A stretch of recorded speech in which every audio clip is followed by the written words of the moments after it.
Crypto investors के लौटे अच्छे दिन, बिटकॉइन में रिकॉर्ड उछाल, डॉजकॉइन और शीबा इनू ने भी भरी उड़ान। बिटकॉइन $69,496 के शिखर पर पहुंचा गया है।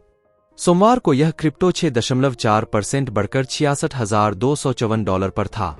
10 नवंबर 2021 को $69,045 के अपने रिकॉर्ड हाई पर था। पिछले 24 घंटों में कॉइनगेको के डेटा से संकेत मिलता है कि ग्लोबल क्रिप्टोकरेंसी मार्केट कैप में 3.6% की उल्लेखनीय वृद्धि हुई, जो अपने मौजूदा बाजार मूल्य पर बिटकॉइन लगभग $2.54 ट्रिलियन तक पहुंच गई।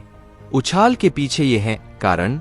इस पूरे साल में बिटकॉइन के भाव में 50% की उछाल दर्ज की गई है। पिछले कुछ हफ्तों में इसमें अधिक तेजी देखी गई। यह उछाल यूएस लिस्टेड बिटकॉइन फंडों में बढ़े हुए फ्लो से आया है। यूएस बिटकॉइन ETF की शुरुआत के बाद से ब्लैकरॉक इंक और फिडेलिटी इन्वेस्टमेंट्स जैसे प्रमुख फंडों द्वारा कुल $7.35 बिलियन का महत्वपूर्ण शुद्ध निवेश किया गया है।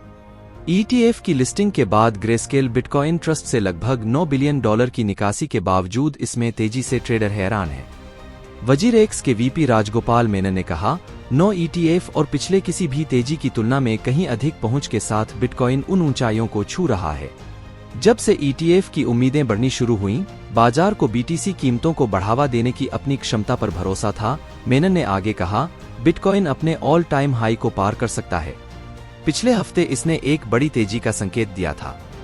अन्य क्रिप्टो के क्या हैं हाल? बिटकॉइन के उछाल के बीच स्मॉल कैप टोकन, जिन्हें अक्सर मेम कॉइन के रूप में जाना जाता है, ने भी शानदार तेजी दर्ज की है।